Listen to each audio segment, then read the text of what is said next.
I'm standing out here with something to say that's not about optics or trigger pull. This one's about the rules, the real-world stuff that decides whether a tool becomes protection or paperwork. Today, I'm ripping the tape off 10 legal changes that would actually matter at the range and in your living room. No hot takes, just practical effects. How each change would feel in your hands, and what it would mean for someone who keeps a gun for defense. Let's get into it. Number 1. Enhanced Castle Doctrine.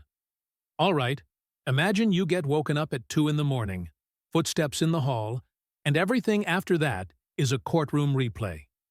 Enhanced Castle Doctrine flips the script, so the first legal beat isn't a prosecutor's theory, it's a presumption in favor of the homeowner.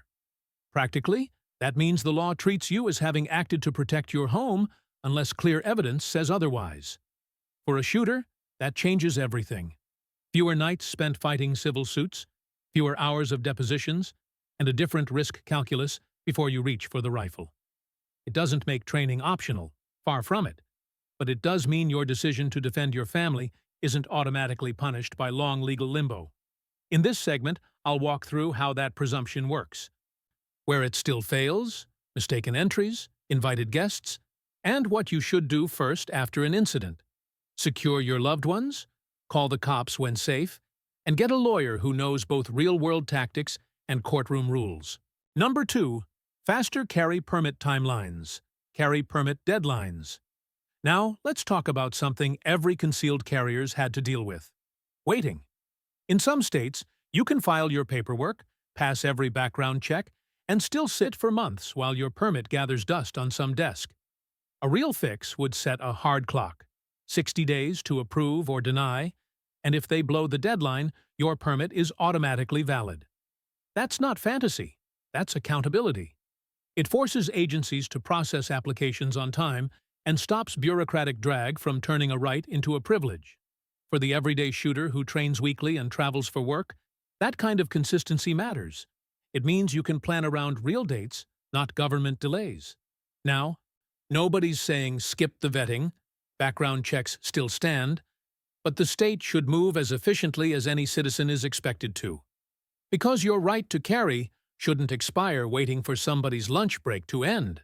Number 3. Expanded reciprocity. National carry recognition. Here's where things start getting interstate. You might have your concealed carry permit nailed down at home, but cross a state line, and suddenly you're rolling the dice on whether that same credential still means anything. Expanded reciprocity changes that game entirely. Imagine a federal baseline where most states, 40, maybe 42, recognize each other's permits automatically. That means less confusion, fewer accidental felonies, and more peace of mind for anyone driving cross-country with a sidearm tucked away. It's not about lowering standards. It's about mutual respect between states that already train, test, and background check their carriers. For law-abiding citizens, that's freedom without the fear of legal ambush. You could travel from Texas to Tennessee or from Florida up to Ohio without feeling like your rights evaporate at a highway sign. In short, it treats responsible gun owners like what they are, citizens, not suspects. And that alone would make everyday carry a lot more predictable and a lot less stressful across the map. Number 4. FFL reform. Fair rules for gun dealers. Let's shift gears to the folks who keep the shooting world supplied. Federal firearms license holders.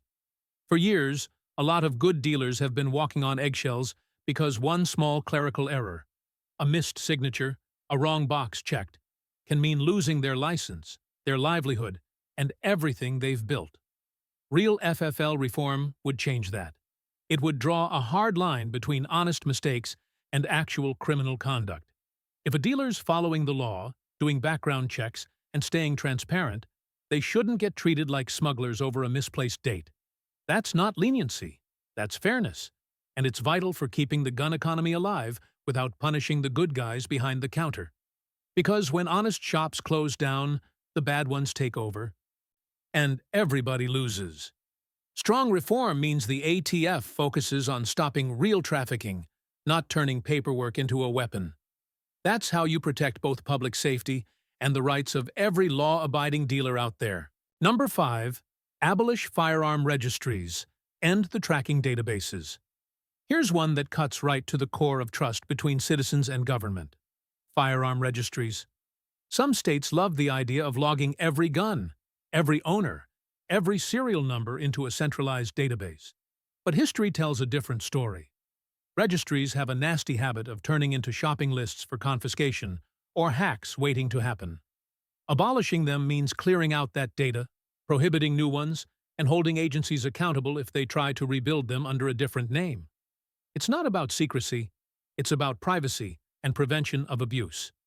Responsible owners already go through background checks. That's the filter. A registry doesn't stop crime. It just maps the law-abiding. Imagine if every time you bought a new firearm, it fed into a list someone could misuse years later. No thanks. Destroying those databases and keeping record-keeping at the dealer level where it belongs keeps freedom local, traceable only by due process, not by default. That's how you respect both the Second Amendment and common sense. Number 6. Liability protections for lawful self-defense. Civil shield laws. If you've ever had to pull a firearm to defend your life, you already know. Surviving the fight is just the first battle. The next one happens in court.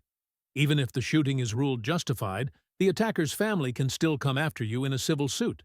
That's financial ruin waiting to happen for someone who just did the right thing. Strong liability protection laws fix that. They make sure that when self-defense is legally justified, the courtroom door closes right there. You shouldn't lose your savings or your home for surviving. It's not a free pass for reckless behavior. It's a safeguard for responsible action under threat. When the law backs the citizen instead of chasing them, it builds confidence that carrying for defense is a right you can actually use without fearing years of legal fallout. Because in that moment of truth, you should be thinking about saving lives, not about how much the lawyer's retainer will cost tomorrow. Number 7. Limits on sensitive places, where you can and can't carry. Now this one's been a gray zone for way too long. The term sensitive place gets tossed around so loosely that some states end up labeling half the map off-limits for carry. We're talking parking lots, churches, even some public parks, all lumped in with courthouses and prisons. That's not what the founders meant, and it's not what responsible carriers signed up for. A real reform would narrow that list down to what actually makes sense. Secure government buildings, jails, maybe schools, not your grocery store. Because every time the line gets blurred, law-abiding carriers end up breaking the law by accident. Tightening that definition restores clarity. It tells you exactly where your permit applies and where it doesn't, instead of forcing you to memorize a legal maze before running errands. Common sense says the bad guys don't read gun-free zone signs, so why keep disarming the people who actually follow the rules? Number 8. Removal of mandatory safe storage mandates. Access when seconds count. Here's one that hits the home front. Some states push mandatory storage laws that sound good on paper, but fall apart in real emergencies. The idea is to lock up every gun and every round, no matter the situation. But when someone's kicking in your door at 2 a.m., fumbling for a key or code can be the difference between surviving and becoming a statistic. Removing those one-size-fits-all mandates doesn't mean throwing safety out the window. It means trusting adults to decide what works for their home and family. Responsible owners already keep guns secured from kids and guests, but they also know how to stage for access. Quick access safes, training, and discipline beat blind regulation every single time. What lawmakers forget is that defense isn't theoretical. It's time-sensitive. The law should empower readiness, not delay it. Because when it's your house, your family, and your call, every extra second locked out of your firearm can cost everything. Number 9. Police accountability changes. Reforming qualified immunity. This one sparks debate, but it's worth having. Qualified immunity was designed to protect officers from frivolous lawsuits, not to shield bad actors from accountability. Reforming it, especially in firearm-related cases, means separating honest mistakes made under pressure from outright violations of rights. When an officer abuses power, say, wrong house raids, unlawful confiscations, or excessive force during gun seizures, victims deserve a real path to justice. That's not anti-cop, that's pro-trust. Good officers benefit when the public knows misconduct actually has consequences. Imagine a system where both citizens and police operate under the same constitution, not two different playbooks. Tightening that gap builds confidence in lawful enforcement and reminds every badge that authority and responsibility go hand in hand. Respect for the law grows stronger when it cuts both ways, and no right, especially the Second Amendment, should ever depend on who's wearing the uniform that day. Number 10. Administrative closing of small fines for dealers, protecting honest FFLs.